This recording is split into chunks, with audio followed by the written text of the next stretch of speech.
My name is Shannon and I'm a piano educator. In addition to teaching piano, I also am the owner and director of Puget Sound's Piano School in Issaquah, Washington. I've seen literally hundreds of pianists start their piano journey, and the one question that comes up often is, which piano should I get? I've made this video to help answer that and explore different options for you from both a piano teacher's perspective and a pianist's perspective.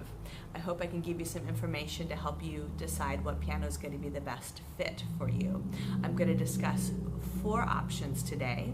2 of them will be acoustic and 2 of them will be electric, and the benefits and shortcomings of each of them. And hopefully by the end of this you'll have a little more information and can make a good educated decision about what's going to be the best for you.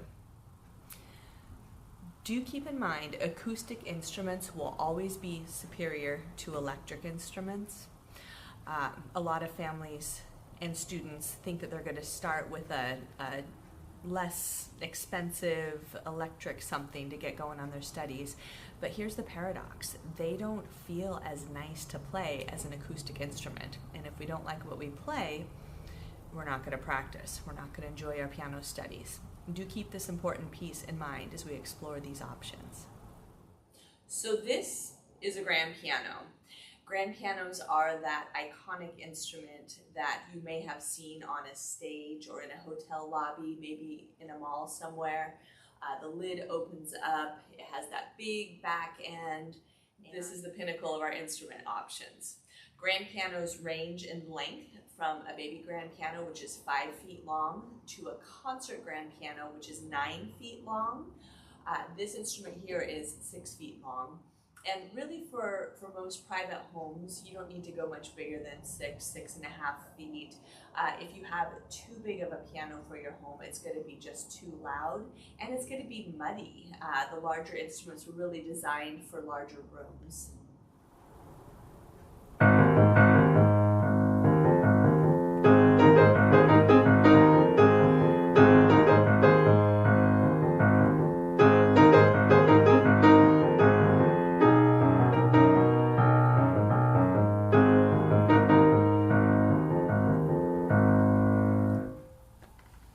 All acoustic instruments get their sound by hammers. This is an extra hammer that my tuner gave me, hitting the strings inside the instrument. So when you push a key, hammer bonks the string, and that's what makes the sound come out.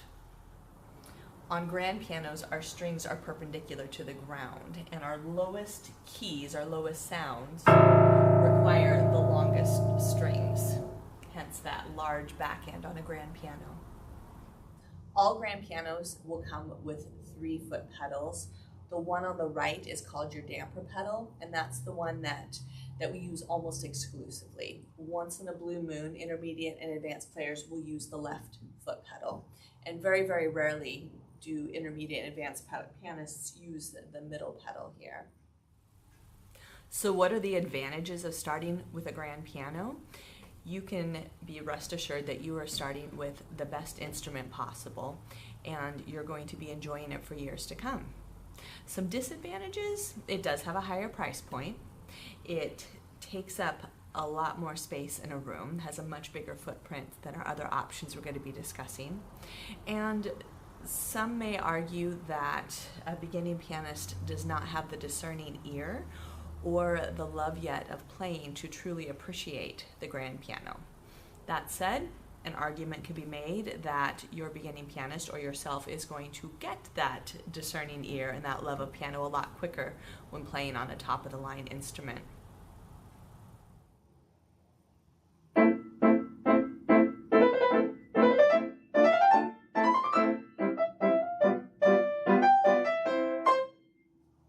So this is an upright acoustic piano.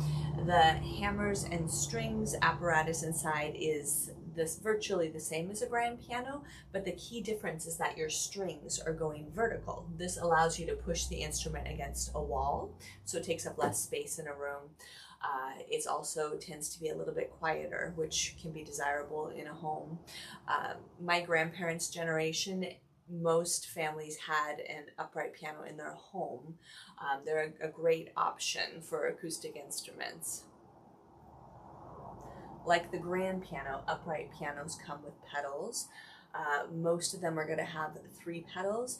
Occasionally they sell upright pianos with just 2 pedals. It's the middle pedal that we talked about that is missing if you only have 2 pedals, and you really, I don't think you're going to miss it at all. A lot of newer upright pianos are doing this cool thing with the middle pedal where it's actually a significantly dampening pedal. So if you were trying to sleep or were on the phone and somebody wanted to play,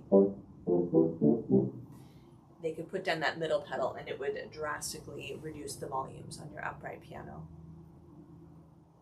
Upright pianos range in size from 48 inches to 60 inches.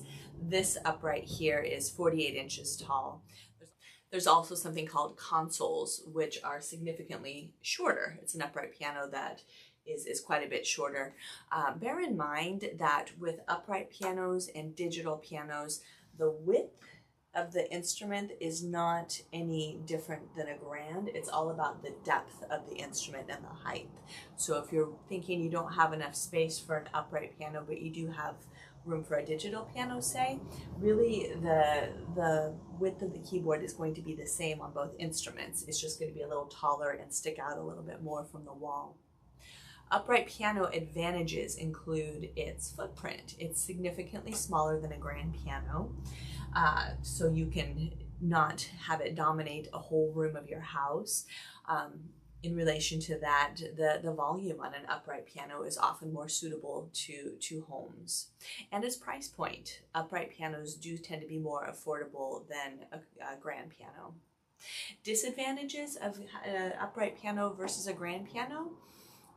Even very, very good upright pianos are not going to have the same level of sensitivity and sound quality as a grand piano. So I wanted to take a second to talk about different bench options, because this really is an important piece of your piano setup, no matter what instrument you go with.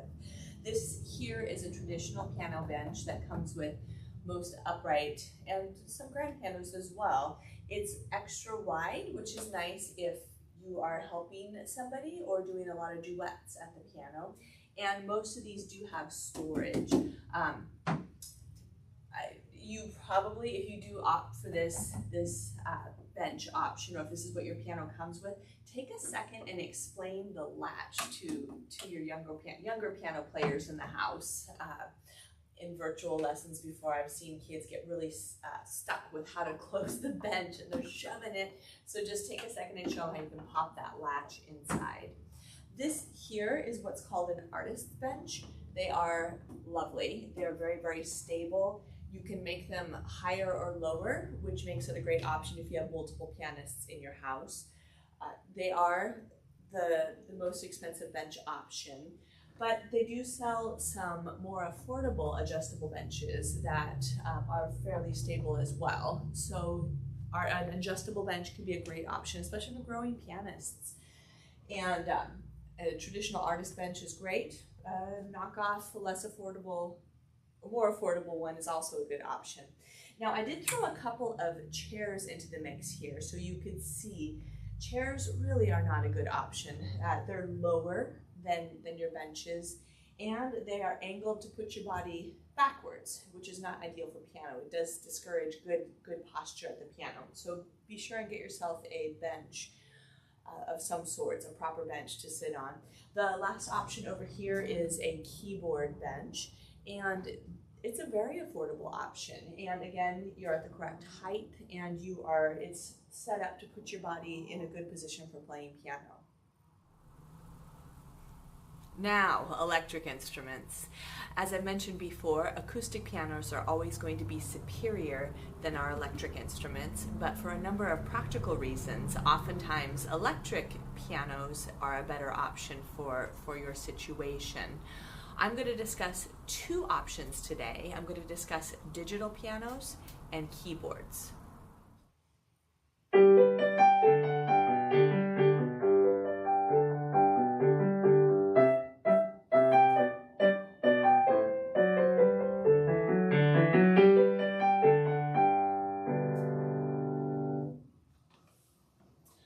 So digital piano is the first electric option that I wanted to talk about today. So digital pianos are built to feel and sound like an acoustic piano. The keys are weighted and they're full-sized, and they feel pretty responsive like an acoustic instrument.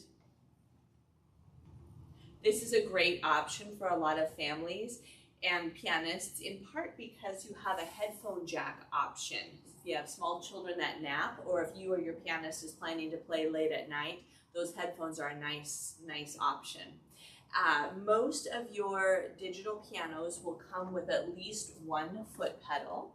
And if they don't come with a foot pedal, they come with a jack in the back that you can actually add that. The jack in the back is probably labeled a sustain pedal.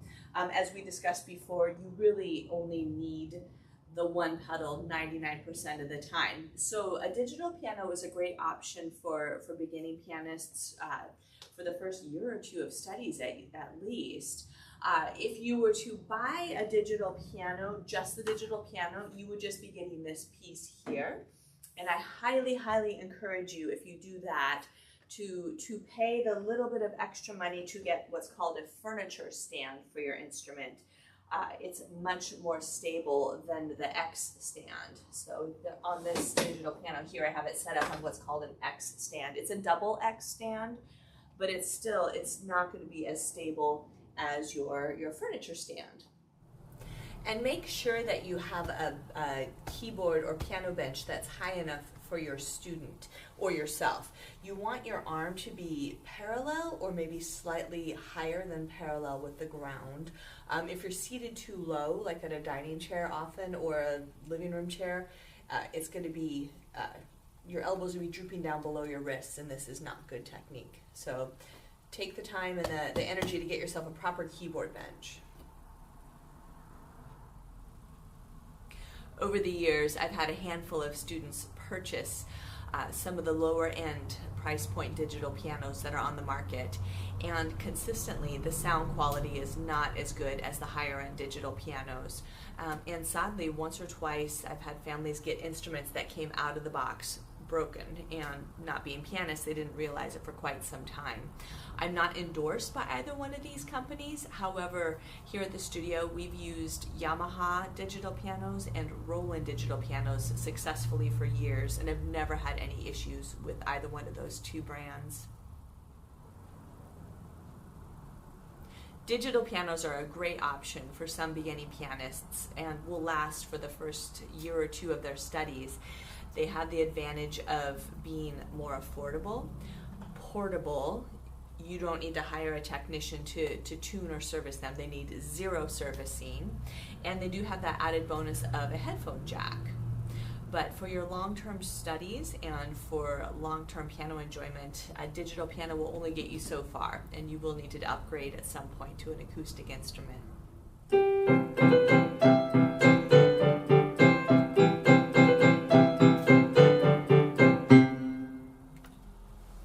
The last option I'm going to be discussing with you today are keyboards. Keyboards are smaller than digital pianos and acoustic pianos. Digital pianos and acoustic pianos all have 88 keys, where keyboards have only 61 to 72 keys, or even smaller. Keyboards have a number of limitations. Instead of having weighted keys, the keys are spring actioned, so they're very light and unresponsive. Keyboards tend to have poorer speakers than digital pianos, which makes the sound quality not as good, and they're just not as responsive as digital pianos, which is fine when a student is first starting out.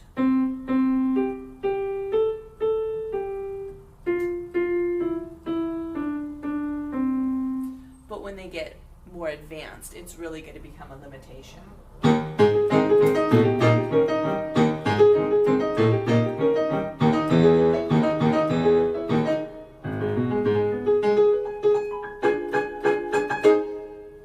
Playing more advanced pieces on a keyboard is very frustrating.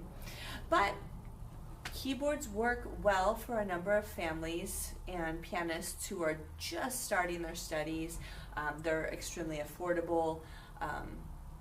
They are portable, they're small, and you can put the headphones jacks on. I would say really think of a keyboard as an option for your first maybe 3 to 6 months maximum. Long-term uses of a keyboard for your piano study is going to lead to some technical problems down the road. And do yourself a favor if you are going to use a keyboard. The pandemic let us teachers have a window into all of our families' piano setups, and I saw it enough times that it's worth mentioning. Be sure and get a stable stand for your keyboard. Don't just set it on a table. Be sure and get a proper height bench. As we discussed, your arm should be parallel or slightly higher, not lower. And please get yourself a music rack for your books. I've seen a few families that tried to get away without it, where they set their books here or try and lean the books against the wall, and that's just very frustrating. So spring for a music rack, spring for a music stand, and think of this as a very short-term option.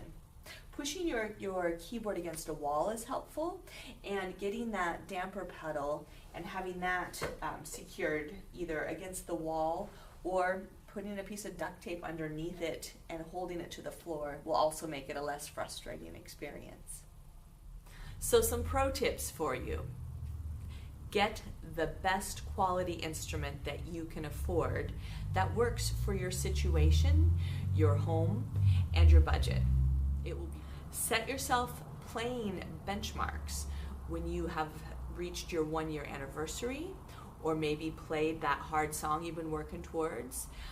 Maybe it's time to reevaluate your instrument at that point and upgrade. Keep drinks off your piano always. This is not a piece of furniture. Even with a coaster, don't do it, don't do it, don't do it. I've had families over the years that literally have to throw their piano away, or their digital piano or their keyboard, because a drink gets bumped inside of it. Ask your guests to do the same. And if your piano has a lid, be sure and shut it when you're not playing it. This just keeps your piano cleaner and functioning better. Always hire a professional piano mover or a professional technician to work on your instrument. Don't try and do it yourself. And if you have a digital piano, check from time to time to make sure that your velocity sensitivity is still turned on. With these digital instruments, you should be able to play louds and softs by how hard or light you push the keys down. If it seems like that doesn't make a difference to the sound coming out of your instrument, your velocity sensitivity may have been turned off inadvertently. Usually that involves a very specific combination of keys, so a certain key plus a couple of buttons on your instrument. If they're accidentally pushed at the same time, all of a sudden your velocity sensitivity is turned off. If you think your velocity sensitivity has been turned off, just do a quick Google search on it with your keyboard or your digital piano's make and model number and the words velocity sensitivity on or off. And that should give you the answer you need to get it turned back on.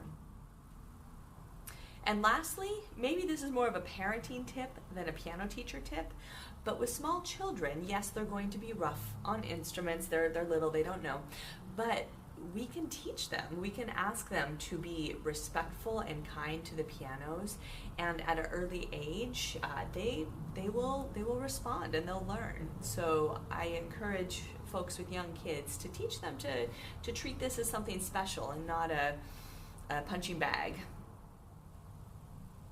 I'm going to put some links in the notes at the bottom of this video to some piano stores and piano technicians in the greater Seattle area. If you're watching this from other areas, I bet if you talk to your local piano teacher, they can give you some good recommendations. And lastly, have fun with this search. This is so exciting. You're going to get a piano. Don't overthink it. Don't get stressed. Just go through your options. Pick the one that you think will work best for you or your piano player, and get started on your piano. Have fun.